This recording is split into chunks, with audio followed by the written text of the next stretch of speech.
Assalamualaikum warahmatullahi wabarakatuh. Waalaikumsalam warahmatullahi. Bismillahirrahmanirrahim. Alhamdulillahirabbil alamin. Wassalatu wassalamu ala asyrafil anbiya'i wal mursalin sayyidina wa habibina wa maulana wa qurrati a'yunina Muhammadin wa ala alihi wa ashabihi wa man tabi'ahum bi ihsanin ila yaumiddin. Rabbi syrah li sadri wa yassir li amri wa hlul 'uqdatam min lisani yafqahu qawli. Rabbi zidna ilma wa rizukna fahma amin ya rabbal alamin. Amma ba'du. Para santri-santri online yang saya cintai semua, dan mari kita kembali akan ngaji kitab Ihya, ngaji mingguan seperti biasa. Kita akan memulai pengajian ini dengan menghadiahkan Al-Fatihah. Bismillahirrahmanirrahim. Ila ruhi nabiyina wa syafi'ina wa maulana Muhammadin sallallahu alaihi wasallam wa ila arwahil anbiya'i wal mursalin wa ila arwahil ali wal ashabi ajma'in wa ila arwahil awliya'i wa syuhada'i was salihin, khususan ila ruhi sultanil awliya asy-syaikhul al-Jilani wa Al-Imam Al-Junaid Al-Baghdadi wa Hujjatul Islam Abi Hamid Al-Ghazali qaddasallahu sirrahum wa nawwara dharaihahum wa a'adalum barakatihim wa nafa'ana bi'ulumihim ila arwahi al-awliya ashabi turuqil mu'tabarah wa awliya'illahi ta'ala fi ardi Jawa qaddasallahu asrarahum wa nawwara dharaihahum wa a'adalum barakatihim wa nafa'ana bi'ulumihim wa amaddana bimadadihim wa ila arwahi ulama'ina wa masyayikhina wa masyayikhi masyayikhina, khususan ulama'ana muassisi jam'iyyati Nahdlatul Ulama wal ulama'i al-akharin muassisi al-jam'iyyatil islamiyatil ukhra fi baladina Indonesia wa ila arwahi ulama'ina muassisi al-ma'ahid al-islamiyah wal madaris wa al-ma'ahid al-islamiyah fi Indonesia, ghafarallahu dhunubahum wa satara ayubahum wa yu'li darajatihim ila arwahi abaina wa ummahatina wa ajdadina wa jaddatina wa ikhwanina wa akhwatina wa asdiqaina, ghafarallahu dhunubahum wa satara ayubahum wa yu'li darajatihim syai'ulillahi lahumul fatihah. A'udzu billahi minasyaitonir rajim. Bismillahirrahmanirrahim. Alhamdulillahi rabbil alamin arrahmanir rahim maliki yaumiddin. Iyyaka na'budu wa iyyaka nasta'in ihdinas siratal mustaqim siratal ladzina an'amta 'alaihim ghairil maghdubi 'alaihim waladdallin amin. Bismillahirrahmanirrahim. Qala al-muallif rahimahullahu ta'ala wa nafa'ana bihi wa bi 'ulumihi fid dharain amin. Rabbi yassir wa a'in. Kita mulai dengan Al-Munqidh minadh dhalal halaman 119 ya. 119 paragraf kedua, wa alal jumlati. Wa alal jumlati, dan secara keseluruhan, fal anbiya'u, para nabi-nabi itu adalah atibba'u amradil qulubi, adalah dokter, para dokter bagi penyakit-penyakit hati ya. Penyakit hati-hati. Wa innama faidatu al-aqli, jadi nabi itu adalah dokter, cuma dokter bagi roh ya, bagi penyakit rohani. Wa innama faidatu al-aqli, dan angin setuhune itu kalau bahasa pesantrennya ya. Dan sesungguhnya, akan tetapi sesungguhnya ya, faedahnya akal, nalar manusia. Jadi kalau ada nabi, terus nabi kan mendapatkan ajaran dari Allah ya, untuk kita semua. Lalu di mana kedudukan akal ini? Wa innama faidatul aqli, dan sesungguhnya kegunaan akal, wa tasarrufuhu, dan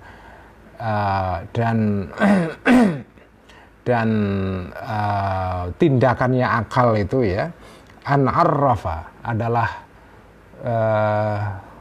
untuk memberitahu akal ini kepada kita, dzalika, mengenai hal ini, mengenai bahwa nabi-nabi itu adalah dokter yang mampu mengobati rohani manusia. Jadi akal di dalam pandangan Islam ya, dan ini sebetulnya bukan hanya dalam Islam saja, tapi juga di dalam agama-agama lain ya. Jadi kedudukan akal itu bukan untuk menafikan kenabian, bukan untuk menafikan wahyu, bukan untuk membatalkan agama, Tetapi kedudukan akal adalah menolong kita untuk mengetahui tentang apa itu nabi, ya, apa itu kenabian, apakah nabi itu mungkin ada atau tidak. Itu kita mengetahuinya melalui dalil rasional seperti yang sudah kita baca dalam kitab Al-Munqidh kemarin, ya. Jadi akal dan wahyu bukan saling menafikan, ya. Wasyahida, dan menyaksikan akal ini linubuwati, bagi kenabian, bagi fenomena kenabian, bitasdiki, dengan cara membenarkan. Jadi akal itu fungsinya adalah membantu kita untuk membenarkan, untuk mengkonfirmasi bahwa kenabian itu mungkin terjadi. Walinafsi, dan menyaksikan terhadap dirinya akal ini bil'ama, dengan ketidaktahuan, dengan kebutaan, maksudnya ketidaktahuan, antar kima, untuk bisa mengetahui sesuatu, yudraku, yang bisa diketahui sesuatu ini, bi'ainin nubuwati, dengan mata kenabian. Jadi akal itu berdasarkan berdasarkan penalarannya sendiri, dia bisa menyimpulkan bahwa ada hal-hal seperti sudah kita baca dalam keterangan sebelumnya, ya, bahwa ada hal-hal yang memang tidak bisa diketahui kecuali oleh para nabi. Jadi akal itu punya batas.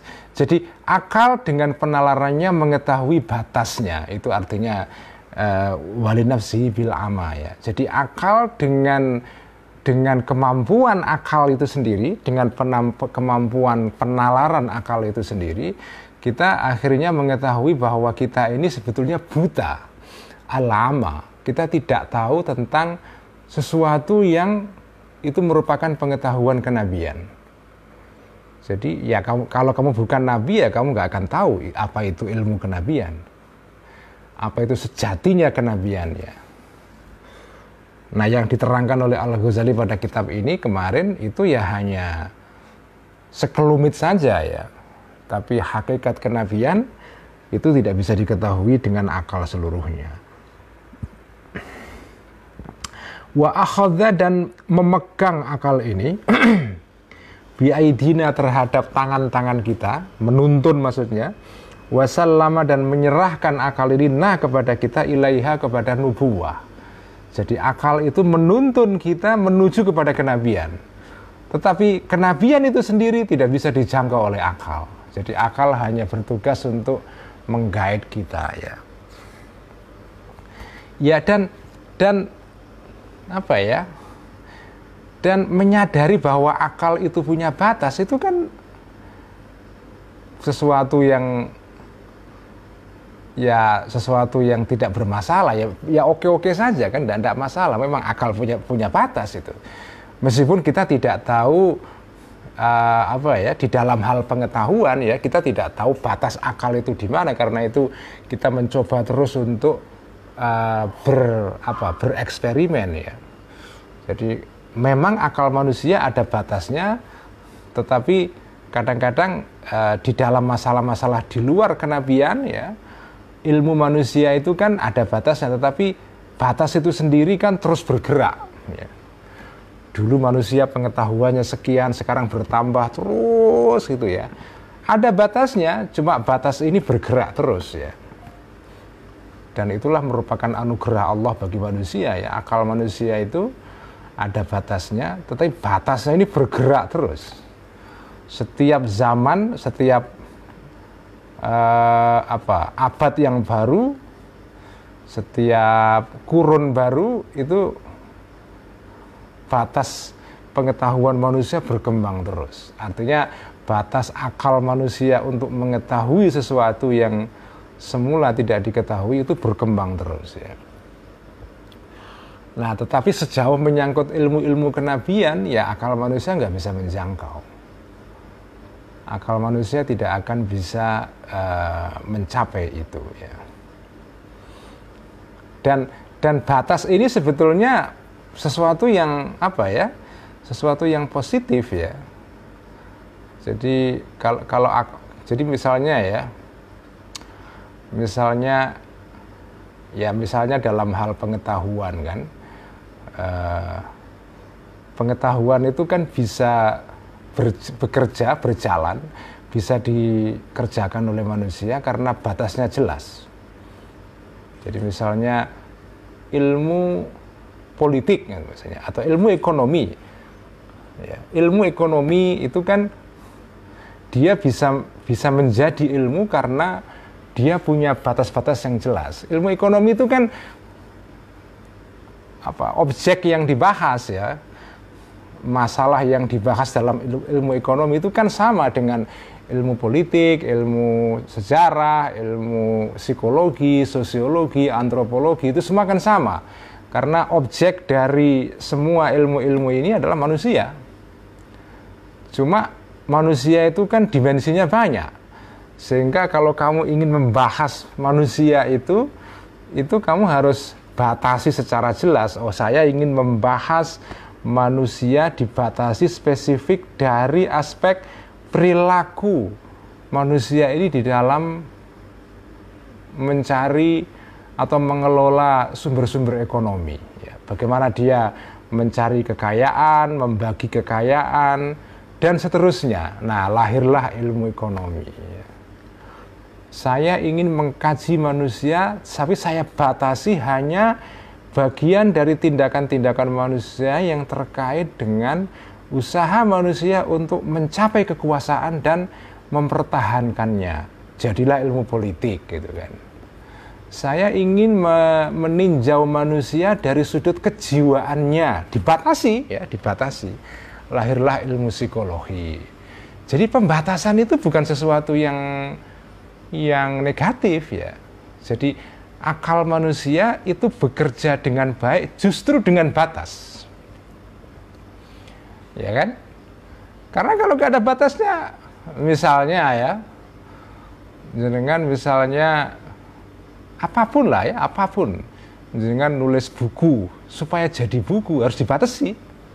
Masalahnya jelas, pendekatannya jelas. Saya mau bahas ini. Kalau jenengan mau bahas apa saja, ya malah nggak jadi bukunya. Ya, sesuatu itu jadi karena batas. Inilah keunikan manusia itu ya. Jenengan itu kalau nggak dibatasi, itu malah nggak jadi. Pekerjaan itu jadi karena dibatasi dengan jelas. Tujuannya jelas. Metode untuk mencapai tujuan itu jelas. Lalu sampean kalau misalnya bepergian, nggak dibatasi tujuannya, itu kan akhirnya orang bingung kan. Sampean mau kemana? Nggak tahu. Ya nggak kemana-mana, kelihatannya berjalan, tapi sampean tidak kemana-mana. Jadi jenengan justru mencapai tujuan karena membatasi tujuannya. Saya ingin ke Semarang, mau ketemu dengan Pak Demung Paryono misalnya. Nah, ketemu, dibatasi, tujuannya kecil. Nah, dengan tujuan yang kecil dibatasi ini, kemudian sampean akan mencari jalan yang tepat ke sana. Saya supaya sampai ke Semarang naik apa? Saya batasi, naik sepur misalnya. Ya udah sepur. Nggak bisa, saya mau ke Semarang, tapi saya tidak mau dibatasi moda transportasinya. Artinya, ya pokoknya saya ke Semarang. Nggak jelas mau pakai apa, mau mobil, mau pesawat, mau sepur, nggak jelas. Ya nggak sampai ke Semarang. Jadi pembatasan itu justru membuat kita bisa melakukan sesuatu dengan baik ya. Jadi akal manusia itu memang terbatas ya. Tapi justru dengan pembatasan itu manusia bisa menciptakan pengetahuan, melahirkan ilmu, membangun peradaban dan seterusnya ya. Dan salah satu batas akal manusia antara lain ya, ada ilmu-ilmu yang tidak bisa diketahui oleh akal tapi bisa diketahui oleh para nabi-nabi itu. Pengetahuan mengenai alam gaib ya, surga, neraka, mengenai apa yang terjadi setelah kematian itu semua tidak akan bisa diketahui melalui akal manusia itu ya. Wasallama dan menyerahkan akal ini kepada kita ilaiha kepada nubuwah, kepada kenabian. Taslimal umyani seperti menyerahkan orang-orang yang buta, ilal qaidina, kepada para penuntun, ya. Dengan itu perilaku atau sikap kita kepada para nabi-nabi itu seperti kita orang buta terhadap orang yang menuntun mereka. Ya, kita serah diri kepada para nabi-nabi itu, ya. Karena mereka sumber dari pengetahuan-pengetahuan yang tidak bisa diketahui oleh akal.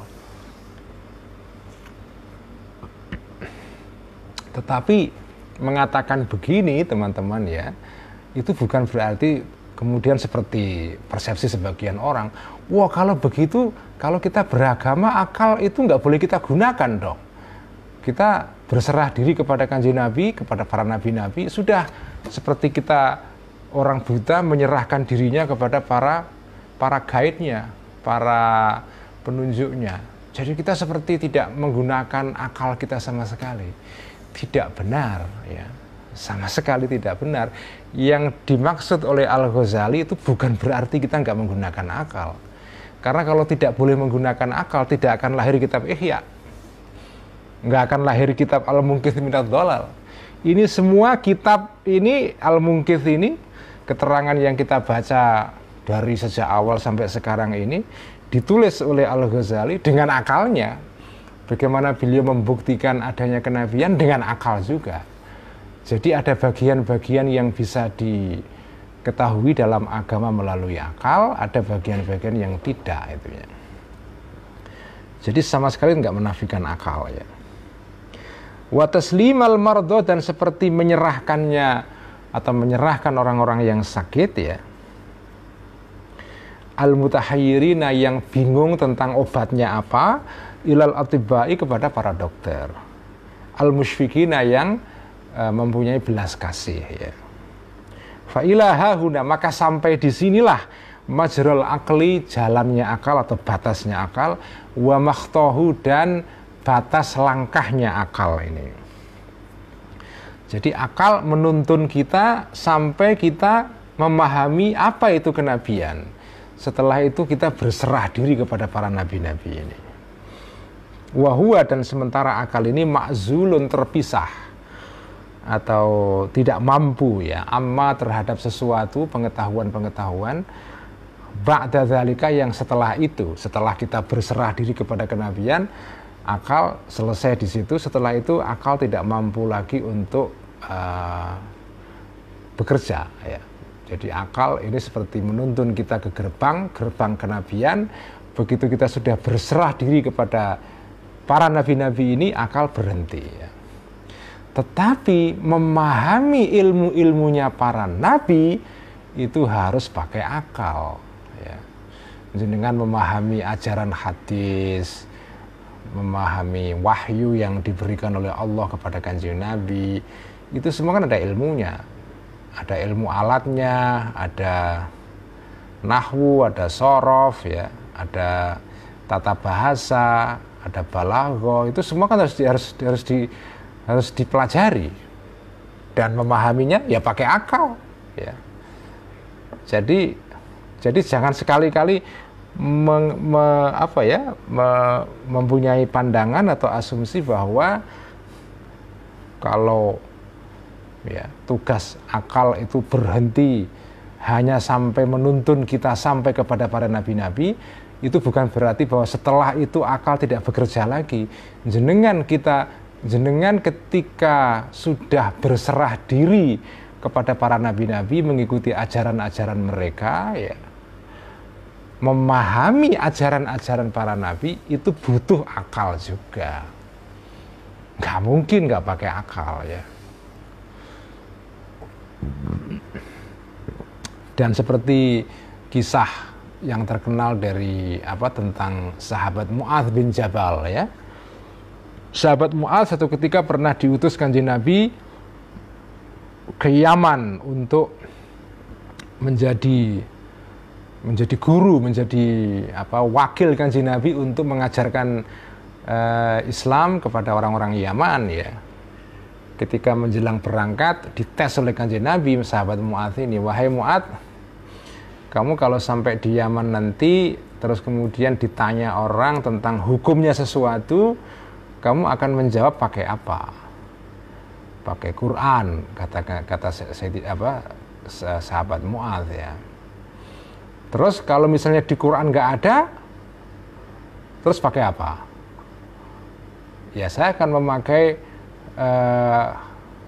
petunjuk dari jenengan atau sunnah jenengan atau hadis atau ajaran-ajaran yang Kanjeng Nabi ajarkan, itu yang akan saya jadikan sebagai bahan atau dasar untuk memutuskan sesuatu.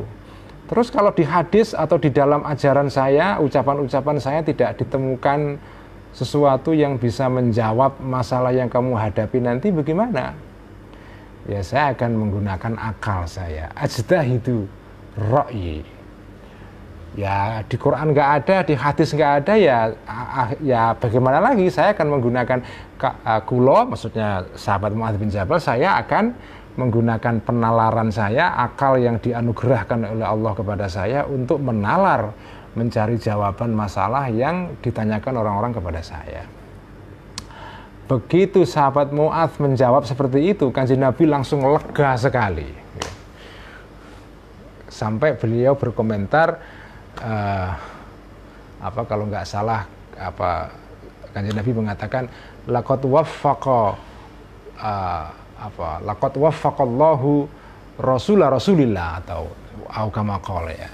Jadi Allah memberikan petunjuk, memberikan taufik ya, petunjuk kepada utusan Allah, yaitu sahabat Mu'adz bin Jabal ya. Jadi artinya Kanjeng Nabi senang atau menyetujui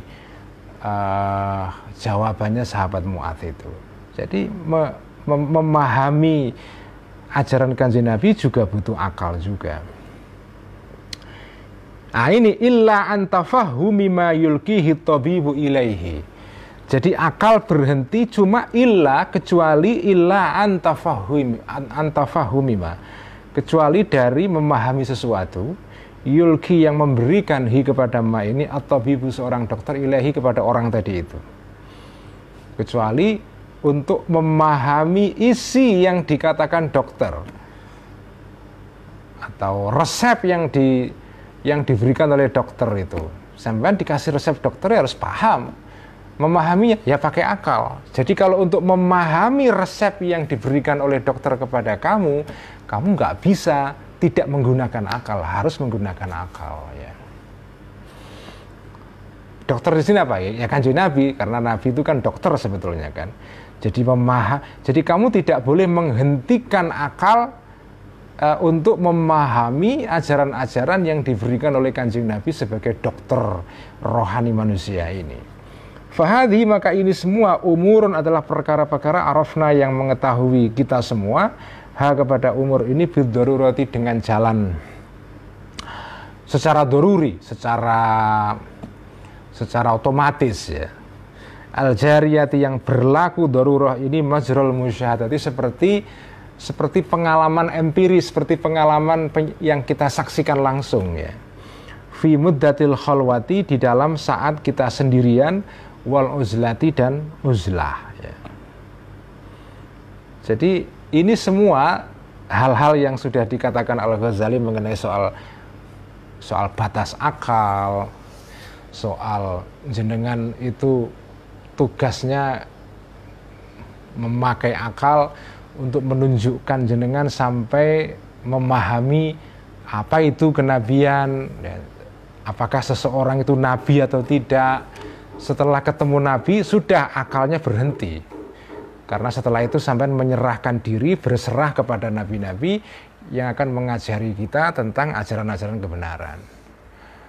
Kecuali memahami soal ajaran-ajarannya itu, nah itu tetap akal kita masih bekerja, tapi untuk mengetahui tentang sejatinya kenabian, ilmu-ilmu kenabian itu semua kita nggak akan mampu ya. Nah ini semua itu bisa kita ketahui secara doruri, kita ketahui dengan secara otomatis. Jadi ilmu tentang ini semua itu ilmu doruri, ilmu yang begitu jelasnya sehingga kita nggak akan bisa menolak itu ya.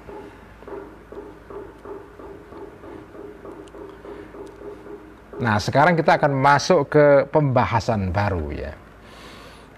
pembahasan baru tentang kalau kita sudah tahu kenabian itu mungkin terjadi dan bahwa seseorang itu dengan bukti-bukti tertentu itu adalah nabi, ya. Dan kalau kita sudah mengetahui bahwa si A atau si B atau si C itu nabi, maka kita semestinya, ya, mengikuti ajaran-ajaran kebaikan yang diajarkan oleh para nabi-nabi ini.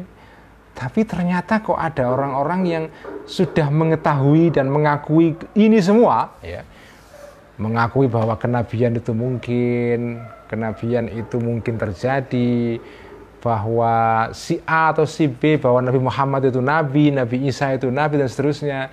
Setelah dia tahu mengenai itu semua, kenapa kok dia tidak mau mengikuti ajaran para nabi-nabi? Nah, kita masuk, ya, kita sudah selesai menerangkan soal nubuahnya, soal hakikat kenabian sudah dijelaskan dengan panjang lebar. Sekarang sesudah kita tahu itu semua, masuk ke pembahasan baru. Kalau ada orang-orang sudah tahu kalau ada kenabian, ada ajaran kebaikan dari para nabi-nabi, kenapa kok tidak mau mengikuti itu? Nah, ini sekarang kita masuk di situ. Tsumma ra'ayna, kemudian melihat aku, maksudnya Al-Ghazali, futural i'tiqadati, terhadap kendornya keyakinan-keyakinan, ya. Fi aslin nubuwati, di dalam di dalam asalnya, pokoknya kenabian, ya. Tsumma fi haqiqatin nubuwati, kemudian di dalam hakikatnya kenabian. Tsumma fil amali, kemudian di dalam menjalankan, mengamalkan, bima, terhadap sesuatu, ya, mengamalkan sesuatu, ajaran, syarahat yang menjelaskan, hu, kepada ma ini, an-nubuwatu, para nabi-nabi atau kenabian. Wa tahaqqaqna, dan memverifikasi atau membuktikan, memverifikasi, kami atau aku Al-Ghazali, syuyu'a dzalika, menyebarnya hal-hal itu semua, yaitu orang-orang yang tidak percaya kepada pokoknya kenabian atau hakikat kenabian, atau tidak mau menjalani apa yang diajarkan para nabi-nabi, itu semua menyebar bainal khalqi, di antara banyak orang-orang. Jadi sebetulnya Al-Ghazali ini menceritakan sesuatu yang terjadi pada zamannya, ya. Pada zaman beliau itu ada orang-orang yang mengingkari adanya kenabian, ya. Orang-orang yang tidak mengingkari keberadaan Tuhan, mereka percaya ada Tuhan, tapi mereka tidak percaya bahwa ada nabi. Karena mereka percaya bahwa Tuhan itu atau Allah itu menunjukkan kebaikan itu, ya, kepada semua orang. Jadi nggak perlu ada nabi-nabi yang menjadi perantara, itu nggak perlu. Karena kan hujahnya orang-orang ini kan misalnya mengatakan bahwa, ya, manusia itu kan ketika lahir kan sudah dimodali oleh Allah berupa kemampuan untuk memahami baik dan buruk, ya. Jadi kan nggak usah sekolah kan tahu kalau maling itu jelek, maling itu jahat, atau membunuh orang itu jahat, bahwa korupsi itu jahat, bohong itu jahat. Itu kan semua sudah ditanamkan, ya, sebagai semacam pengetahuan yang bersifat fitri, ya, merupakan bagian dari fitrah kita. Tanpa sekolah, tanpa ada nabi-nabi, kita tahu semua itu. Ini adalah hujjah atau argumennya orang-orang yang tidak mempercayai adanya kenabian, ya. Dan ini sudah ada pada zaman Al-Ghazali, ya. Jadi beliau sendiri sudah berhadapan dengan orang-orang seperti ini. Ya, sekarang pun kan kita juga berhadapan dengan gejala serupa, kan, ya. Sekarang kita menyaksikan orang-orang yang mengatakan bahwa, ya, apa gunanya agama itu? Uang tanpa agama juga orang bisa baik, misalnya begitu, kan. Menjadi baik kan tidak butuh agama, ya. Bahkan orang-orang beragama juga bisa berbuat jahat, gitu. Jadi apa gunanya agama kalau orang bisa menjadi baik tanpa agama? Nah, pandangan semacam ini itu mirip dengan pandangan yang apa ya dihadapi oleh Al-Ghazali pada zamannya, yaitu orang-orang yang mengingkari kenabian itu. Nah, kenapa ini semua terjadi? Ini sekarang mau dianalisa oleh Al-Ghazali. Fanadhartu, maka menganalisa atau memikirkan aku, melihat aku ila asbabi futuril khalqi, kepada sebab-sebab kendornya manusia, kendor tidak percaya kepada kenabian, kepada ajaran-ajaran para nabi, ya, wa du'fi imanihim, dan lemahnya imannya orang-orang ini biha terhadap kenabian. Fa'idzan maka tiba-tiba, maka dumadaan hiya asbabu futuril khalqi ini arba'atun, ada 4. Kalau diteliti sebab-sebabnya orang itu tidak mempercayai kenabian, itu kira-kira bisa dijelaskan dengan 4 faktor, ya. Sababun, ada sebab, minal khaidina, dari orang-orang yang menggeluti fi ilmil falsafati, di dalam ilmu falsafah. Orang-orang yang terjun dalam ilmu falsafah, ya, itu sebagian, tidak semua, ya, tidak semua. Yang menggeluti falsafah itu dia bisa punya pendapat bahwa Nabi itu nggak perlu, ya. Wasababun, dan ada sebab minal khaidina, dari orang-orang yang bergelut fitori kita tasawufi, di dalam jalan tasawuf. Orang yang mengikuti tasawuf atau menjalani tasawuf itu juga ada yang sampai kepada kesimpulan bahwa saya sudah wusul, saya sudah sampai kepada Allah, nggak perlu ajaran agama itu, nggak perlu sholat, nggak perlu puasa, nggak perlu haji, ya. Haji kan dalam hati, sholat kan dalam hati kita, puasa kan dalam hati, pokoknya semuanya dalam hati lah pokoknya, ya. Ada orang-orang seperti ini, ya. Jadi orang mengingkari kenabian atau ajaran para nabi justru karena dia bertasawuf, itu, ya. Dan jangan lupa, ya, gejala tasawuf ini di dalam sejarah tasawuf disebut sebagai tasawuf yang antinomian, ya. Antinomian artinya adalah tasawuf yang anti syariat, ya, anti ajaran agama. Memang ada pada zaman Al-Ghazali itu ada orang-orang yang menjalani tasawuf, kemudian akibatnya adalah mereka meninggalkan agama karena mereka merasa dirinya sudah sampai langsung kepada Allah, kan. Jadi agama itu kan wasilah. Kalau saya sudah sampai kepada tujuan, ngapain saya menjalani agama? Jadi nggak perlu lagi, itu, ya.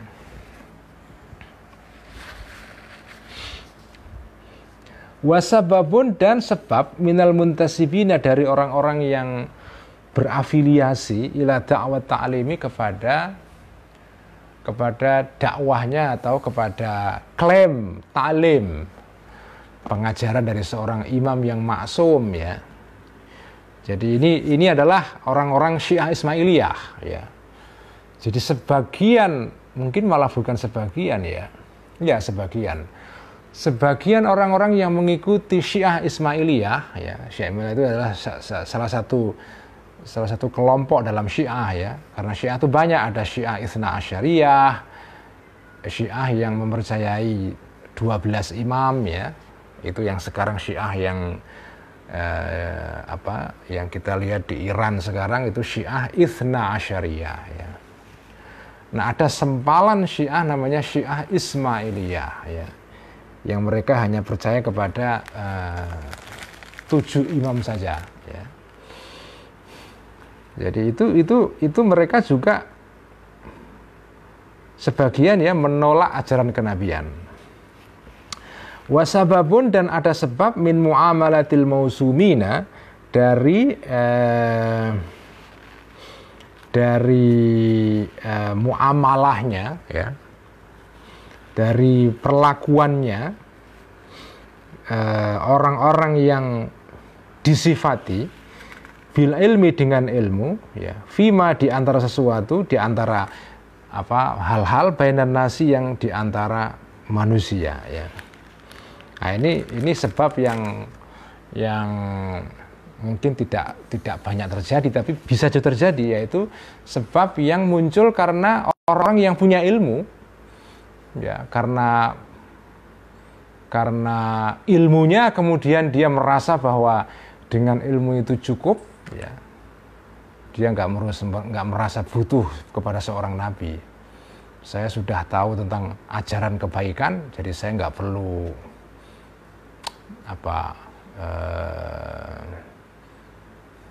ya nggak perlu nabi, ya nggak perlu ajaran kenabian itu, ya.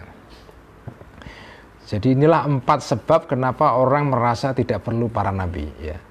Ada yang datang dari falsafah, ada yang datang dari tasawuf, ada yang datang dari ajaran Syiah Ismailiyah, ya. Ada yang datang dari ajaran, ya bukan ajaran tapi orang-orang yang punya ilmu, ya. Tetapi dengan ilmunya kemudian dia berkesimpulan bahwa nabi nggak perlu. Yaitu ini orang-orang yang mungkin bisa disebut sebagai orang rasionalis, ya, yang merasa bahwa akalnya sudah cukup menjadi petunjuk itu. Fa inni, maka sesungguhnya aku, ya, tatabba'tu, meneliti aku muddatan, sementara waktu atau dalam waktu tertentu, ahadal khalqi, masing-masing manusia, as'alu, menanyai aku Al-Ghazali maksudnya, man, terhadap orang-orang yuqassiru, yang sembrono, yang teledor, man ini minhum, di antara orang-orang, di antara masyarakat ini, khalqu, fi mutaba'ati syar'i, di dalam mengikuti ajaran agama. Jadi Al-Ghazali ini survei, kira-kira ya, survei begitu, menanyai orang-orang, kenapa kamu kok tidak mau mengikuti ajaran para nabi-nabi? Wa as'alu, dan menanyai aku kepada man tadi ini, an syubhati, dari pikirannya, ya, dari pandangannya. Syubhat disebut pandangannya, ya, pandangannya orang ini. Kenapa kamu sampai tidak mengikuti ajaran Kanjeng Nabi itu? Wa abhathu, dan meneliti aku an akidati, terhadap akidahnya man ini, wa sirrihi, dan jiwanya atau rahasia pikirannya atau keyakinannya orang ini. Wa qultu, dan mengatakan aku lahu, dan bertanya aku lahu kepada man ini, malaka tuqassiru fiha, apakah sesuatu laka bagimu tu kesiru, kok kamu teledor, kamu tidak mau mengikuti fiha, di dalam kenabian ini.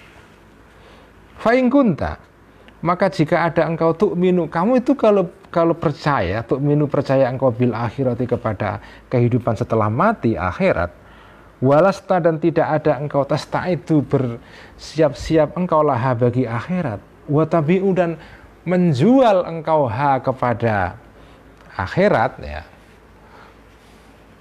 Atau tabi'u di sini, kata ba'a itu dalam bahasa Arab itu maknanya bisa 2, ya, bisa artinya menjual, bisa artinya beli, ya. Jadi ini termasuk ba'a, itu termasuk kata-kata dalam bahasa Arab yang maknanya itu bisa 2 dan saling berlawanan, ya. Jadi bisa artinya menjual, bisa artinya membeli, ya. Watabi'u, dan membeli engkau ha, kepada akhirat, di dunia, kamu ijoli, kamu ganti, ya, kamu beli dengan dunia, ya. Fahadhi, maka ini semua hamaqatun, adalah kebodohan. Kalau kamu percaya akhirat, ya, kamu percaya adanya Allah, kamu percaya adanya kehidupan setelah mati, kenapa kamu tidak bersiap-siap untuk kehidupan setelah mati itu? Dengan cara apa, ya? Mengikuti ajaran para nabi. Kalau kamu tidak melakukan itu kan hamaqah, ya. Itu kebodohan itu. Fa innaka, karena sesungguhnya engkau, ini alasan rasionalnya, ya. Nah, di sini kita menggunakan pikiran, kan?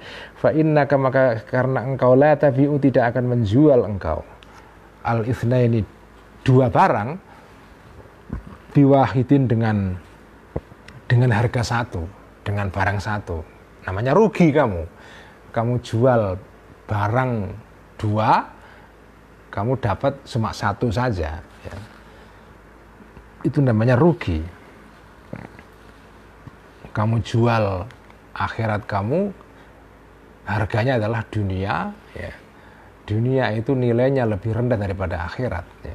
Jadi menjual akhirat dengan dunia itu suatu kerugian, artinya kamu melakukan tindakan yang bodoh, hamaqah itu, ya. Fakaifa, maka bagaimana tabi'u menjual engkau ma sesuatu la nihayata yang tidak ada ujung lahu bagi ma ini, ya, yaitu akhirat nanti, kehidupan yang tidak ada batasnya, kamu jual bi ayyamin dengan harga berupa hari-hari atau waktu ma'dudatin yang terbatas, yaitu kehidupan di dunia ini. Bagaimana mungkin kau menjual dunia dengan akhirat? Itu hamaqah itu, ya. Wa in kunta, jika ada engkau la tu'minu, tidak percaya engkau biha terhadap akhirat, kalau kamu nggak percaya adanya hari akhir, kehidupan setelah mati, fa anta, maka engkau kafirun, adalah orang yang mengingkari itu, namanya kafir itu mengingkari, ya. Nah, kalau kamu tidak percaya ya kamu fadabbir, maka usahalah engkau linafsika, bagi dirimu, fi talabil imani, untuk mencari atau mendapatkan keimanan. Kalau kamu tidak punya iman ya seharusnya, ya, tapi ini kan seharusnya kan idealnya, ya, tapi kan yang kejadian kan nggak begitu kadang-kadang, ya. Yang terjadi bukan yang ideal. Kalau kamu tidak beriman, ya mestinya kamu berusaha untuk mencari jalan, ya, untuk mendapatkan keimanan, ya, mendapatkan keyakinan tentang hari akhir nanti. Wandur, dan renungkanlah engkau dan lihatlah engkau ma sababu kufrika, ma apakah sababu kufrika, adalah sebabnya kufurnya engkau, kekafiran engkau, al-khafi, yang tersembunyi, alladzi huwa, yang kufur ini, madhabuka, adalah madhab engkau, batinan, secara sembunyi-sembunyi, ya. Wahua, dan kufur yang khafi ini, kufur yang tersembunyi ini, adalah sababu jur'atika, sebabnya beraninya engkau, yaitu berani tidak mengikuti ajaran kenabian, ya, zahiran, secara terang-terangan. Wa in kunta, senajan atau walaupun ada engkau, la tusarrihu, tidak berterus terang engkau, bihi, terhadap ini, apa, terhadap kufur yang khafi tadi itu, atau terhadap apa itu jur'atuka tadi itu, tajamulan dengan jalan, tajamulan karena bermanis-manis, berdiplomasi, bil imani, dengan iman, wa tasyarrufan, dan ingin mendapatkan nama, status sosial keren, ya, bizikri syar'i, dengan menyebutkan agama, ya. Ini menarik sekali yang dibahas oleh Al-Ghazali di sini, nih, ya. Jadi yang dibicarakan Al-Ghazali dalam bagian ini itu adalah orang-orang yang sebetulnya dia itu tidak percaya tentang agama atau percaya mengenai ajaran kenabian, ya, ajarannya Kanjeng Nabi dan seterusnya. Dia nggak percaya sebetulnya, tapi karena dia ini berada di antara orang-orang beragama, jadi kalau dia tidak kelihatan beragama, dia kehilangan status sosial, atau kehilangan muka, atau dimusuhi oleh lingkungan. Jadi terpaksa dia pura-pura percaya kepada ajaran Kanjeng Nabi, padahal pada dasarnya dia nggak percaya. Nah, orang-orang semacam ini, itulah yang dibahas pada bagian ini itu. Nah, kamu kalau masuk di dalam golongan seperti ini, ya, saran Al-Ghazali adalah, ya, kamu harus meraih kembali iman kamu yang sudah hilang itu, ya. Fadabbir li nafsik, ya. Maka usahakan kamu untuk beriman, ya. Dengan jalan apa? Ya, menggunakan nalar, ya, menggunakan pikiran itu, ya. Itulah harusnya kalau kamu tidak punya iman, jadi kamu harus berusaha untuk mencari iman itu. Bukan dengan cara pura-pura beriman karena bergaul di antara orang-orang beragama, karena kalau tidak dia akan terisolasi misalnya ya, tidak akan dapat teman dan segala macam ya, atau malah nggak dapat pekerjaan misalnya, karena kalau dia menyatakan diri tidak percaya agama ya, dia akan dijauhi oleh orang, terpaksa dia mengaku beragama, tapi pada dasarnya dia tidak percaya kepada agama. Nah, fenomena seperti ini pada zaman Al-Ghazali itu sudah ada. Sekarang masih ada, banyak, ya, banyak banget ya. Ya banget sih enggak lah ya, tapi ada orang-orang yang seperti ini ya. Ada orang-orang yang sudah mulai kehilangan kepercayaan kepada agama tapi tidak berani terus terang. Ya. Itu banyak itu. Nah, gejala ini bukan hal baru karena pada zaman Imam Ghazali itu sudah ada hal semacam ini. Jadi jangan kaget ya. Ya itu tadi sarannya Imam Ghazali, kalau ada orang seperti ini ya saran beliau ya usaha untuk beriman ya. Ya tapi kalau sudah berusaha dia tetap nggak percaya ya sudah, karena namanya iman itu kan pada akhirnya adalah peparingi Gusti Allah, itu kan apa ya, pemberian dari Allah. Iman itu kan anugerah ya. Kita kan nggak bisa memaksakan orang itu beriman ya. Ya iman itu memang anugerah. Ada orang yang sudah mendapatkan anugerah itu, kemudian hilang anugerah itu. Itu ada juga ya. Orang yang dulunya beriman, kemudian imannya hilang. Itu ada ya. Ya kalau ini sudah menyangkut anugerah, ya kita nggak bisa apa-apa ya. Kalau sudah anugerah itu diambil oleh Allah, dicabut, ya sudah hilang ya. Ya tapi manusia bisa berusaha untuk mendapatkan kembali iman itu kalau dia mau ya, dengan mendaya gunakan akalnya, mendaya gunakan nalarnya, itu bisa sebetulnya ya. Inilah sebab-sebab kenapa orang tidak percaya agama. Agama di sini simbolnya adalah kenabian ya. Cukup ngaji Al-Munqidh malam ini sampai di sini. Wallahu a'lam bishawab. A'udzu billahi minasyaitonir rajim. Bismillahirrahmanirrahim. Alhamdulillahi rabbil alamin, wassalatu wassalamu ala asyrafil anbiya'i wal mursalin, sayyidina wa habibina wa maulana wa qurrati a'yunina Muhammadin wa ala alihi wa ashabihi ajma'in. Amma ba'du, faqala al-muallif rahimahullahu ta'ala wa nafa'na bihi wa bi'ulumihi fid dharain amin rabbi yassir wa a'in. Kita akan ngaji kitab Ihya halaman 1007 ya, 1007. Betul ya Mbak Admin ya?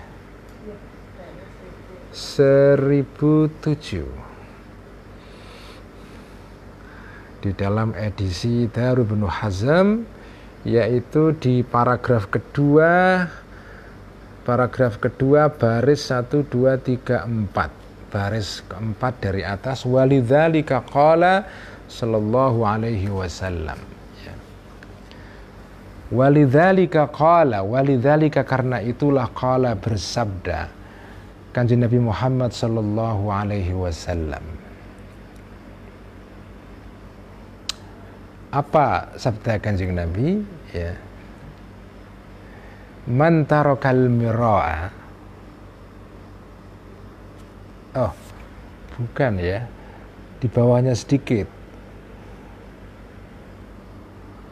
Waqala, mohon maaf ya, paragraf kedua baris dari bawah 1, 2, 3, 4, 5 ya, bukan dari atas, 5 dari bawah. Waqala sallallahu alaihi wasallam, rahimallahu man kaffa lisanahu an ahlil qiblati illa bi ahsani ma yaqdiru alaihi. Kanjeng Nabi bersabda, rahimah semoga merahmati, mengasihi Allah man seseorang, kaffa yang menahan orang ini, lisanahu kepada lisannya orang ini, an ahlil kiblati dari orang-orang yang sholat menuju kiblat, menghadap kiblat, yaitu orang-orang Islam, illa bi ahsani ma, kecuali dengan sebaik-baik ucapan atau perlakuan yaktiru yang kuasa orang ini alaihi kepada orang ini. Orang yang bisa menahan dirinya tidak berbicara, berlaku kepada sesama muslim ya atau sesama kepada semua manusia pada dasarnya ya. Ini tidak hanya berlaku kepada orang Islam saja. Artinya ya kita semoga Allah merahmati orang-orang yang berlaku kepada orang lain ya dengan cara menahan dirinya, mulutnya tidak menyakiti orang lain. Di sini kalau disebut ahlul kiblah diberikan kekhususan disebut di sini bukan berarti bahwa kalau orang yang tidak muslim boleh kamu sakiti, tidak begitu. Jadi hadis ini menyebut secara spesifik ahlul kiblah itu tidak untuk mengeluarkan ya, untuk menafikan orang-orang yang ghairu ahlul kiblah, bukan begitu ya. Jadi takhsis di sini tidak bisa difahami dengan mafhum mukhalafah. Ya. Artinya apa? Kalau begitu orang-orang yang tidak sholat menghadap kiblat, artinya orang-orang yang non muslim, kita boleh berlaku kepada mereka seenaknya, ngomong menyakiti hati mereka, bukan begitu ya. Bukan begitu. Ya karena ini konteksnya kita bicara, Kanjeng Nabi berbicara kepada sesama orang, kepada orang-orang muslim ya mereka disebut secara khusus, tapi tidak berarti bahwa Islam membolehkan kita untuk menyakiti hati orang-orang yang non muslim, enggak begitu ya. Kita diharuskan oleh agama Islam menjaga mulut kita terhadap orang-orang muslim maupun yang non muslim, dua-duanya sama ya. Wa qala, dan berkata Hisham ibn Urwah, Hisham ibn Urwah ya. Seorang sahabat ya. Kana alaihi salamu yuradditu qawlahu hadha sab'a marratin. Kana ada Kanjeng Nabi alaihi salam yuradditu, mengulang-ulang Kanjeng Nabi ini qawlahu, ucapan atau ngendikannya Kanjeng Nabi ini, sabdanya Kanjeng Nabi ini, hadza ini sab'a marratin, 7 kali. Saking pentingnya kandungan ajaran yang terkandung di dalam hadis ini ya. Wa kullu man, dan setiap orang yang tada, yang membiasakan diri orang ini mujadalah ya, debat kusir, muddatan selama waktu tertentu. Kalau ada orang membiasakan diri, kebiasaannya mujadalah, wa athna, dan memuji orang-orang, annasu, orang-orang alaihi kepada orang ini, dipuji karena kemampuannya berdebat ya. Wa wajada, dan menjumpai orang ini, linafsihi, bagi dirinya orang ini, bisa babi, karena sebabnya pujian orang-orang tadi itu, izzan, rasa bangga ya. Wa qabulan, dan rasa diterima oleh orang-orang, maksudnya dikagumi oleh orang-orang, diterima oleh orang-orang ya. Kalau dia sudah mengalami itu semua, qawiyat, maka akan jadi kuat di dalam orang ini hadhil muhlikatu ya, perkara-perkara yang merusak rohani atau merusak jiwa ini ya. Kalau kamu sudah biasa berdebat, ditepuk tangani orang-orang, dipuji oleh orang-orang, apalagi kalau berdebat untuk membela mazhab kita, wah udah. Kalau kamu sudah membiasakan itu dan kamu merasa bangga karena mendapatkan pujian itu, udah, mujadalah ini akan jadi tabiat kamu yang akan susah untuk dilepaskan itu. Wala yastati'u, dan tidak akan kuasa orang ini anha, dari mujadalah atau muhlikat ini, nuzuan, memisahkan diri, nggak akan mampu itu.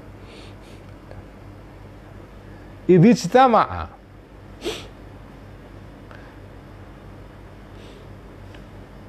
atau idza istama'a, di sini baik dalam edisi dari Ibnu Hazm maupun Syarah Ihya itu idza ya. Sebetulnya kalau dibaca idza istama'a itu mungkin lebih baik ya. Idza istama'a, ketika kumpul alaihi terhadap orang tadi itu, kalau dibaca idza istama'a karena itu saya katakan kalau misal seandainya redaksinya adalah istama'a atau istama'a tanpa ada alif setelah kata idza ya, itu lebih baik karena di sini adalah lita'lil untuk menjelaskan ilatnya. Istama'a karena ya. Kalau dibaca idza istama'a ketika ya boleh juga, cuma akan lebih bagus kalau dibaca idza istama'a. Tapi redaksi di dalam dua edisi yang saya punya di sini semuanya menggunakan kata idza ya. Idza istama'a, ketika kumpul alaihi kepada orang ini sultanul ghadabi, kekuasaan marah, wal kibri dan kesombongan, wal riya'i dan pamer, wa hubbil jahi dan kegemaran, kesukaan kepada, kecintaan kepada status sosial, pangkat, wa ta'azzuzi dan gembelengan. Apa gembelengan itu? Kemaruk ya, arogansi ya, bil fadli dengan keunggulan diri ya. Udah kumpul semua ini ya, apa, marah ya, rasa apa itu kesombongan, pamer, suka status sosial, suka apa ya, pangkat ya, dan merasa hebat ya. Jadi dengan adanya kebiasaan mujadalah seperti ini, itu semua perkara-perkara yang destruktif ini kumpul pada jenengan itu. Artinya penyakit rohani kumpul semua. Orang kalau sudah mujadalah itu pasti cenderung marah. Apalagi kalau argumennya nyaris dipatahkan oleh musuhnya, wah marah itu. Dia akan naik akan kebakaran jenggot dan mencari segala celah untuk membenarkan pendapatnya walaupun dengan argumen yang lemah ya. Jadi marah ada, sombong ada, merasa hebat ada, merasa dirinya punya status sosial yang tinggi karena bisa berdebat ya, semua kumpul jadi satu ya. Ini memang ajaran kesufian ya. Ya tentu saja ini itu tidak berarti bahwa ya ini kan semacam warning ya, peringatan kepada kita jangan sampai kita itu membiarkan diri kita terperosok di dalam penyakit rohani seperti ini, mujadalah itu. Ini tidak berarti bahwa perdebatan pemikiran itu tidak penting ya. Ya karena kalau nggak ada mujadalah nanti nggak ada bahthul masail di NU dong. Nggak ada bahthul masail, tidak ada ujian disertasi. Kan kalau ujian disertasi kan ada debat antara promovendus dengan pengujinya kan. Tidak ada perdebatan di dalam ruang kuliah, enggak. Maksudnya bukan begitu ya. Maksudnya itu adalah hati-hati ya. Hati-hati dengan mujadalah ini. Karena kalau sampean tidak hati-hati, sampean akan tergoda untuk menggunakan mujadalah ini di dalam hal-hal yang tidak penting ya. Kalau memang konteksnya itu mengharuskan kita mujadalah, ya apa boleh buat ya. Kalau misalnya amaliyah orang NU diserang, dianggap bid'ah, dianggap syirik segala macam, ya masa nggak boleh membela diri? Ya boleh saja ya, malah harus ya kita harus menunjukkan bahwa semua amaliyah para warga Nahdliyin ini ya sebetulnya punya dalil ya tahlil ya ziarah kubur ya segala macam, itu semua ada dalilnya ya. Meskipun kita menghormati juga pandangan orang-orang yang tidak tahlil. Ya kalau sampean nggak mau tahlil ya monggo saja. Kalau jenengan nggak mau ziarah kubur ya nggak apa-apa. Wong ziarah kubur itu tidak wajib. Tapi kalau jenengan mengkafir-kafirkan atau mensyirikkan orang yang ziarah kubur, nah itu yang kita tolak. Itu yang kita tangkal dengan mengemukakan dalil-dalil berdasarkan yang kita yakini. Jadi mujadalah itu harus hati-hati ya. Kalau memang forumnya atau konteksnya atau situasinya mengharuskan mujadalah, ya monggo saja. Tapi tetap ini pada bagian sebelumnya dikatakan, kalaupun jenengan itu membela madhab jenengan, kalau bisa itu hati-hati juga. Jangan sampai membela madhab kita atau akidah kita itu terjatuh kepada mujadalah dalam pengertian ini. Makanya memahami kitab Ihya ini kadang-kadang kalau nggak tepat itu kemudian menimbulkan persepsi bahwa kitab Ihya ini kok seperti ngendori kita untuk membela akidah kita misalnya. Bukan begitu ya. Yang kan kemarin dikatakan apa itu yang disebut dengan mujadalah itu? Mujadalah artinya adalah jenengan menyangkal pendapat orang lain, mengoreksi pendapat orang lain, sampai itu ingin menunjukkan kerendahan orang itu, ingin menaklukkan dia sambil meninggikan jenengan sendiri. Jadi at-ta'azzuz, mujadalah itu di dalamnya ada unsur at-ta'azzuz. At-ta'azzuz artinya adalah sampai merasa tinggi, musuh sampai itu rendah.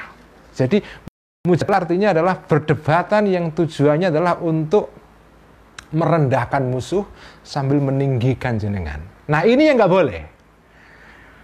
Kalau jenengan akidahnya diserang, pertahankan saja, tapi nggak usah merasa jenengan merasa tinggi terus mengalahkan orang-orang itu yang nggak boleh. Itu yang diwanti-wanti oleh Ihya, jangan kamu lakukan itu ya.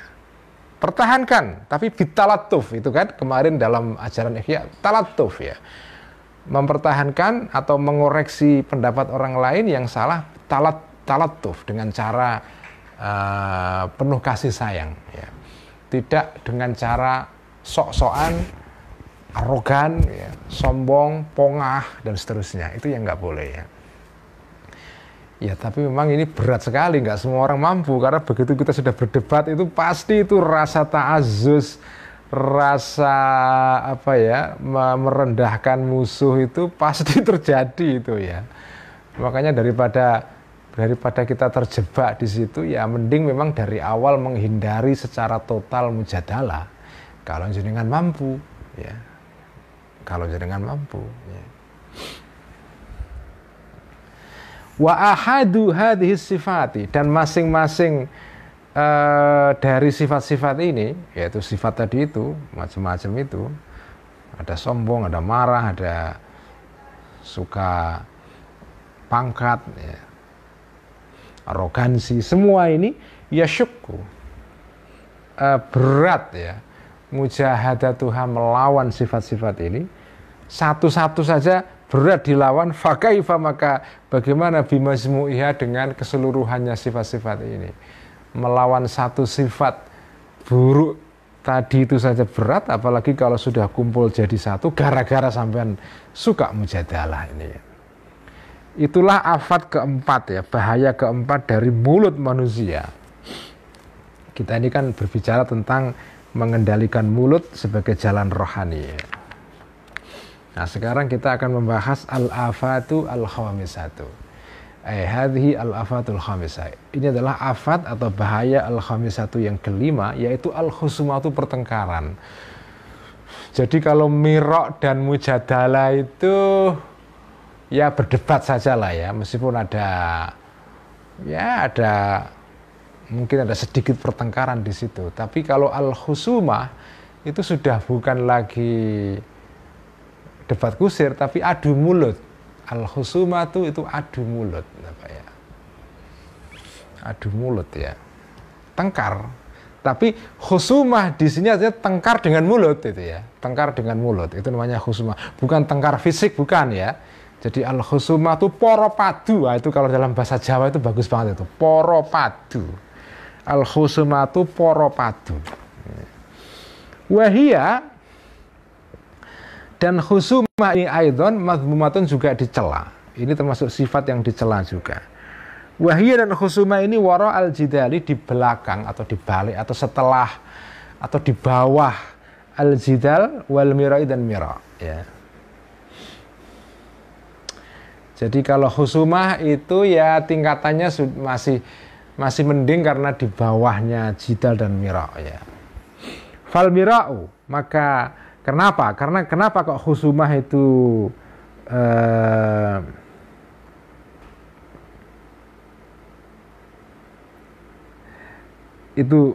apa ya? Di bawahnya mirat dan jidal, karena fal mira'u, maka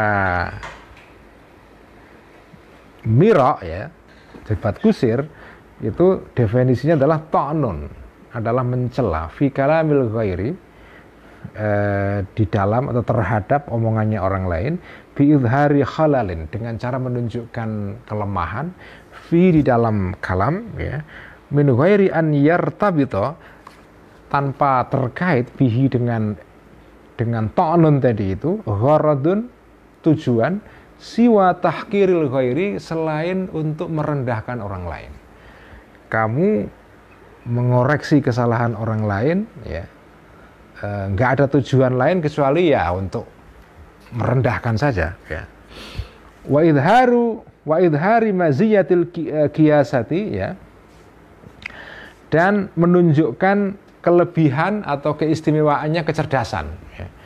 Jadi tujuannya orang mira itu adalah menyangkal atau mencela orang lain untuk merendahkan orang lain sambil menunjukkan bahwa dirinya pinter. Itu namanya mira, ya. Nah, wal jidalu, dan jidal, ya, ibaratun adalah bentuk atau manifestasi, ya, an amrin, dari sesuatu, ya, ta'allaku, yang berhubungan sesuatu ini bi izharil madzahibi, dengan atau terkait dengan memenangkan suatu mazhab, pendapat, ya, wa taqririha, dan menetapkan mazhab itu. Jadi kalau mira itu pengertiannya adalah berdebat tapi dalam kerangka yang lebih umum, ya. Jenengan ingin menunjukkan jenengan cerdas, merendahkan orang lain, tapi dalam pengertian yang lebih luas. Kalau jidal itu jenengan berdebat dengan orang lain untuk mempertahankan pikiran. Itu namanya jidal. Pikiran, mazhab, akidah, pendapat, itu namanya al-jidal, ya. Itulah jidal, itu lebih spesifik, ya. Wal khusumah. Nah, sekarang khusumah itu apa? Khusumah, jidal, mira itu sebetulnya mirip-mirip. Intinya adalah orang berdebat. Cuma kalau berdebat dalam pengertian umum itu mira. Kalau berdebat dalam pengertian untuk mempertahankan mazhab itu jidal, ya. Nah, khusumah, wal khusumatu, dan khusumah adalah lajajun. Lajajun adalah apa, ya? Adalah tindakan berlebihan, ya. Lajajun adalah ngomong berlebihan, itu lajaz, ya. Lajajun adalah ngomong berlebihan, ya. Kalau dalam bahasa Inggris itu verbosity, apa, ya, ngomong ngecopres, itu namanya lajajun, ya. Lajajun, ngecopres, ya, fil kalami, di dalam ngomongnya banyak sekali, liyastawfiya atau liyustaufa, ya. Liyustaufa, untuk diperoleh, bihi, dengan cara kalam ini atau lajaj, ya, malun, harta, au hakun, atau hak maksudun, yang dituju. Jadi khusumah ini kira-kira tindakan pokrol bambu, ya Pak, ya, Pak lawyer itu loh, ya. Jadi ngomong ngecopres, ya, banyak sekali, tujuannya adalah untuk meraih hak kita yang dirampas orang lain, atau hak kita atau merampas hak orang lain, ya. Jadi yustaufa bihi malun, untuk meraih harta. Ya, ini dalam pengadilan biasanya, kan, ya. Wadzalika, dan ini khusumah ini atau lajaz ini taratan kadang-kadang yakunu ada ibtidaan, ada zalika ini ibtidaan sebagai tindakan yang muncul pertama kali. Jadi sampean ya dari awal memulai khusumah ini, memulai apa ya, poro padu atau apa tadi, poro padu itu apa tadi bahasa Indonesianya itu poro padu, apa tadi saya sudah menemukan tadi istilahnya kok lupa saya ya. Apa tadi Mbak Admin? Poro padu atau ya, jadi kamu memulai poro padunya kadang-kadang wataratan dan kadang-kadang yakunu ada ya, lajas ini i'tiradan sebagai sangkalan. Jadi ada orang memulai apa ya khusumah terus kamu lawan, itu namanya i'tiradan ya. Nah, baik sampean memulai atau menyangkal khusumahnya orang lain, itu namanya khusumah itu. Itu termasuk juga bahayanya atau afatnya mulut. Jadi ada mira', ada jidal, ada khusumah. Mira' itu ya debat secara umum, tapi sama tujuannya adalah meninggikan diri kamu, merendahkan orang lain. Jidal itu perdebatan untuk membela mazhab. Khusumah pokro bambu, ya, berdebat atau ngecopres, ya, poro padu dalam rangka untuk merampas hak orang lain ketika terjadi apa itu ya, pertikaian di pengadilan, ya, sengketa di pengadilan ini. Ya. Wal mira'u, dan mira' la yakunu, tidak ada mira' ini illa bi'tiradin, kecuali dengan cara menyangkal ala kalamin terhadap omongan sabako yang sudah terdahulu. Jadi mira' itu terjadi, ada orang ngomong kamu sangkal. Tapi orang ngomong yang pertama itu tidak kategorinya mira', dia ngomong biasa, kamu sangkal, itu namanya kamu mira'. Tapi kalau khusumah itu dari awal kamu bisa memulai khusumah atau menyangkal khusumahnya orang lain. Ya, itulah bedanya khusumah dengan mira' ya. Kalau mira' itu tidak mungkin terjadi kalau nggak ada orang ngomong dulu. Ya, jidal juga sama, nggak mungkin ada jidal kalau nggak ada orang berpendapat dulu. Ya. Terus kamu berpendapat beda, terus kamu mempertahankan pendapat kamu, itu namanya jidal. Kalau khusumah nggak, dari awal kamu bisa memulai khusumah itu tanpa ada hujan, nggak ada angin, terus kamu tiba-tiba khusumah, ya. Itu bisa. Faqad qalat, maka telah berkata Aisyah, Siti Aisyah radhiyallahu anha, istri Kanjeng Nabi Muhammad sallallahu alaihi wasallam. Apa kata Siti Aisyah? Ya, kita mengatakan kalau di pondok pesantren itu kalau menyebut istri-istri Kanjeng Nabi atau putrinya Kanjeng Nabi itu ya, itu selalu dengan kata Siti ya.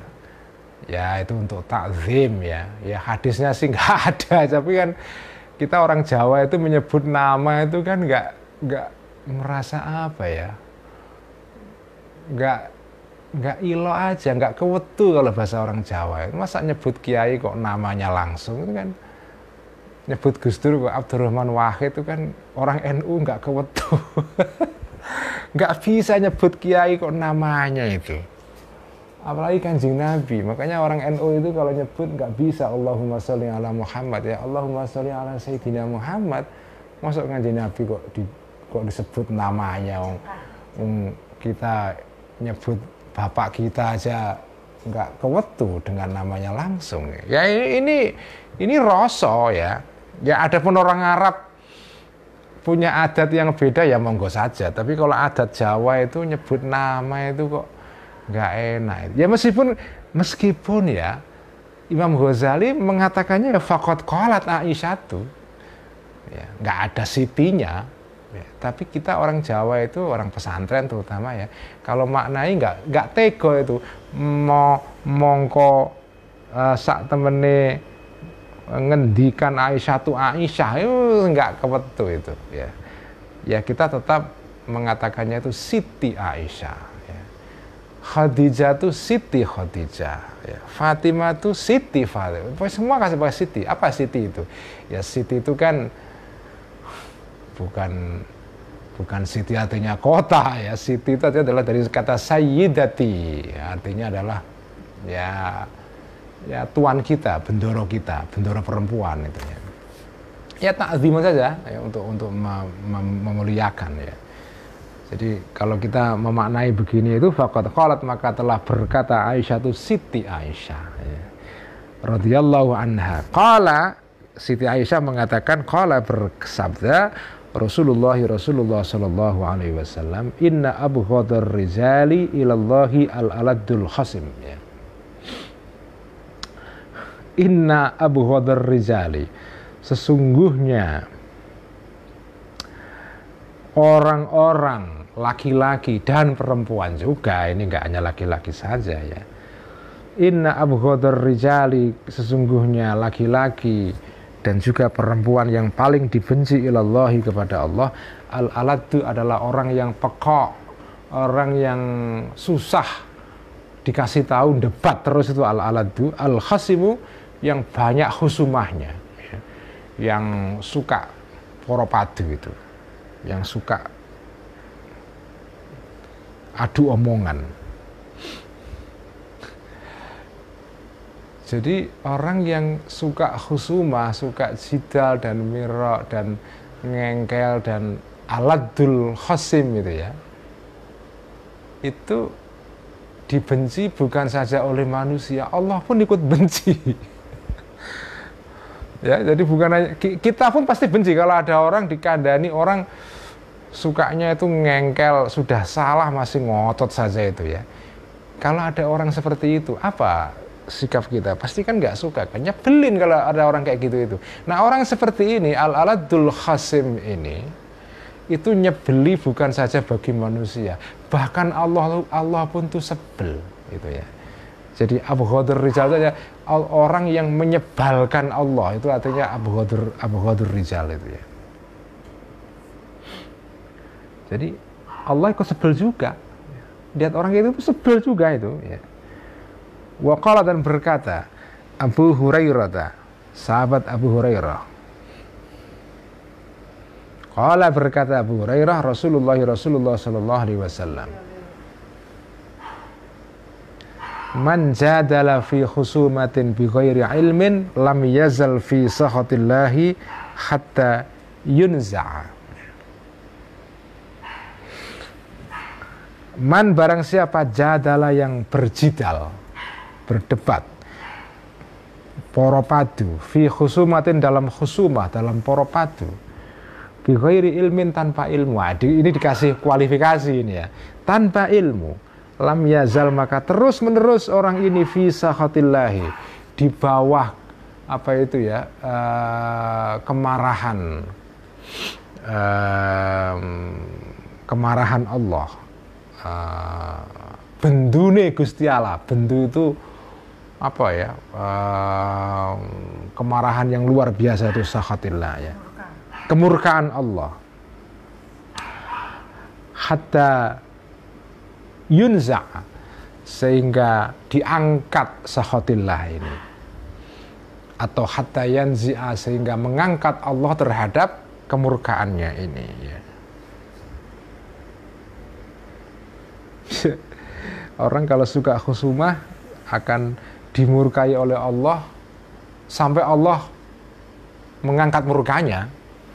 Artinya apa ya, kita nggak tahu kapan Allah itu berhenti murkanya, karena ya kita nggak tahu ya. Jadi artinya apa ya, Allah bisa murka lama sekali, bisa sebentar, bisa waktunya nggak kita ketahui itu ya. Wa qala ba'duhum,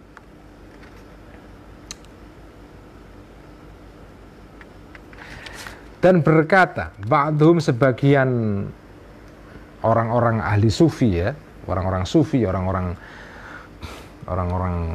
apa itu, az-zuhad ya, orang-orang sufi, kata mereka, iyyaka wal khusumata, iyyaka, hati-hatilah engkau, wal khusumata, terhadap khusumah, terhadap poropadu.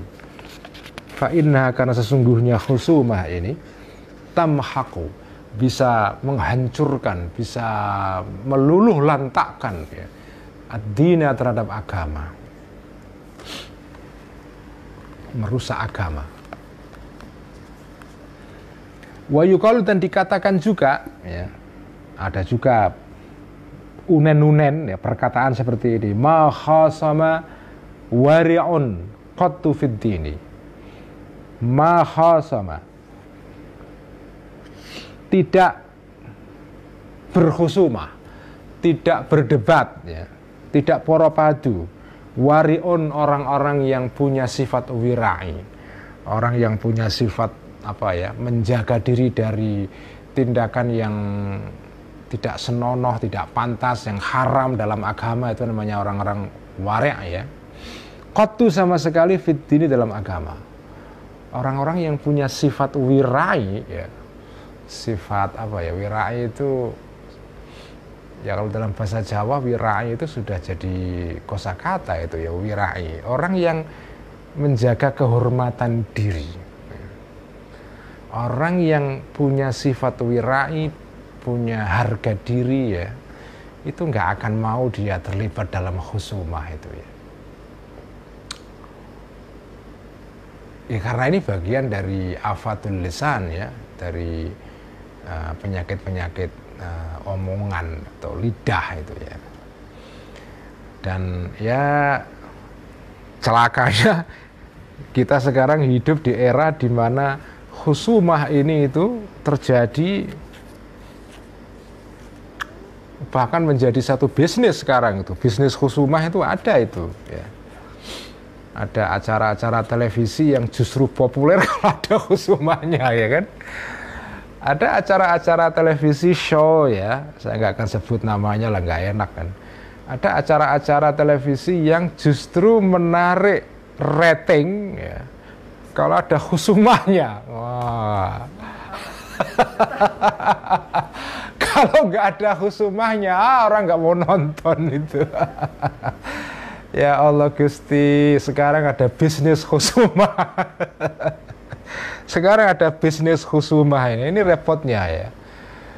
Sekarang ini orang kalau nggak ada pertengkaran dalam hal apapun ya, nggak ada polemik, nggak ada debat, orang nggak tertarik untuk nonton itu, karena terlalu banyak tontonan. Kalau zaman saya kecil dulu itu tontonan itu langka, jadi apapun ditonton ya, apapun ditonton. Karena televisi cuma satu kanalnya itu, ya TVRI aja. Apapun yang ditayangkan di TVRI kita tonton, apapun ya, karena nggak ada yang lain. Nah sekarang kanal televisi itu, di belakang saya ini nggak tahu berapa puluh ini kanalnya ini, ada 100 mungkin itu kan. Nah kalau 100 itu, kalau nggak ada sesuatu yang membuat orang adrenalinnya naik, orang nggak mau nonton ya. Salah satunya itu khusumah, jidal, mirok. Berita kalau nggak ada khusumahnya ya nggak diklik ya, nggak mendapatkan clickbait kan. Jadi sekarang kita hidup di era khusumah itu dibisniskan ya. Makanya saya katakan ya, tasawuf ini penting untuk panduan kita hidup di zaman sekarang ini, karena sekarang itu zamannya, kalau dalam istilahnya Ronggo Warsito itu zaman edan. Zaman edan itu definisinya adalah, dalam definisi Ronggo Warsito, orang kalau tidak ikut edan itu nggak dapat sesuatu. Nah orang melo edan, ora kumanan, itu ciri khas zaman edan itu. Jadi kamu terpaksa ikut edan, karena kalau nggak ikut edan kamu nggak dapat sesuatu. Nah cuma tasawuf ya, itu tetap mengingatkan kepada kita, walaupun ada pressure, ada dorongan kita untuk ikut gila secara massal itu bareng-bareng sama orang lain, tetap kita diingatkan, kalau bisa kamu jangan ikut edan. Makanya tasawuf itu penting, karena inilah ilmu yang menjaga kewarasan kita sebagai manusia. Makanya saya selalu menyebutnya jalan rohani, jalan yang kenapa disebut rohani, karena manusia itu intinya rohnya. Badan manusia ini hanya sementara aja, kalau kita mati ya udah habis semua itu. Tapi roh bertahan sampai abadi. Roh itu abadi, karena roh sumbernya dari Allah, sumbernya Tuhan.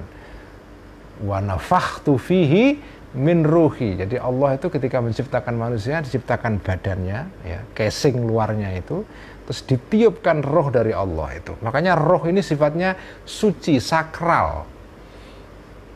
Karena itu manusia itu yang saya tulis dalam beberapa seri tulisan saya di Mojok waktu puasa kemarin, yang sekarang dikumpulkan jadi buku itu, apa, yang sekarang lagi dijual itu. Saya mengatakan bahwa manusia itu ya fisiknya itu kecil. Jenengan itu fisiknya kan kecil. Berapa sih tingginya orang Indonesia itu? Rata-rata 175 atau enggak nyampe lah ya, 170 lah ya. Ya sekarang mungkin gizi sudah agak naik. Anak-anak saya itu sekarang tingginya sudah 170 hampir 80 gitu ya. Ya paling segitu. Tinggi jenengan dibanding pohon kelapa itu masih tinggi pohon kelapa itu. Tinggi jenengan dibanding jerapah masih tinggi jerapah ya. Apalagi dibanding gunung, ya nggak ada apa-apanya. Secara tinggi fisik kita itu kalah lah dengan makhluk-makhluk yang fisiknya besar-besar itu. Tapi kenapa manusia ini kok istimewa? Karena ada roh. Karena seperti dikatakan, difirmankan Allah dalam Al-Quran, walaqad karramna bani Adam. Manusia itu, anak cucu Adam itu karramna, diberikan karomah, diberikan keramat. Jadi jenengan sedaya itu punya keramat sebetulnya. Itu yang punya, ya tentu keramat dalam pengertian yang umum ya. Bukan keramat dalam pengertian khusus para wali-wali, tapi manusia itu keramat semua. Karena Allah bersabda atau berfirman, walaqad karramna bani Adam. Manusia itu diberikan keramat oleh Allah. Berupa apa? Rohnya Allah itu ditiupkan pada kita itu. Nah, roh inilah yang menjadikan manusia yang fisiknya kecil ini itu bisa punya keistimewaan yang luar biasa. Manusia yang kecil ini bisa menjelaskan alam raya yang luasnya dahsyat ini. Dahsyat sekali, alam raya ini gedenya minta ampun. Manusia itu kecil banget, tetapi yang bisa menjelaskan ini semua itu manusia yang namanya Einstein itu, dengan teori relativitas umum dan relativitas khusus itu, dua teorinya inilah yang menjelaskan alam raya ini. Yang menjelaskan alam raya ini bukan jerapah atau kerbau atau alien, kalau ada alien ya. Saya sih nggak percaya ada alien itu. Karena bagi saya manusia itulah paling baik. Nggak akan ada alien itu. Ya nggak tahu, siapa tahu ya. Tapi kalau saya percaya makhluknya Allah yang terbaik di alam raya ini ya manusia. Ya, manusia ini. Dengan segala kekecilan fisiknya ini, inilah yang diberikan kekeramatan, walaqad karramna bani Adam itu. Jadi makanya orang yang punya harga diri itu nggak akan terlibat di dalam khusumah itu ya. Ya tapi ya tadi itu masalahnya, kita hidup di era ketika khusumah sudah dibisniskan, ya, kita kehilangan kewarasan dan seterusnya, maka kita perlu tasawuf ini ya. Tasawuf itu bukan sekedar apa ya, tarekat ya. Tarekat itu penting, kalau jenengan mampu masuk tarekat monggo ya, tapi kalau enggak, intinya yaitu adalah bahwa jenengan mengamalkan ajaran-ajaran yang untuk ini membuat jiwa manusia itu menjadi sehat, menjadi bersih ya, menjadi normal kembali. Karena hidup manusia sekarang ini itu betul-betul hidup yang dikelilingi oleh kegilaan dari segala arah ya. Bahkan kegilaan itu dianggap sebagai sesuatu yang menguntungkan secara finansial, secara moneter ya. Makanya kalau nggak ikut edan ya nggak kebagian. Tapi kalau kamu kepingin waras, ya jangan ikut edan. Sekian ngaji Ihya malam ini, kita tutup. Dan mari kita pungkasi dengan sholawat tibbil qulub. Bismillahirrahmanirrahim. Allahumma salli ala sayyidina Muhammadin tibbil qulubi wa dawaiha wa afiyatil abdani wa shifaiha wa nuril absari wa diyaiha wa ala alihi wa sahbihi wa sallim.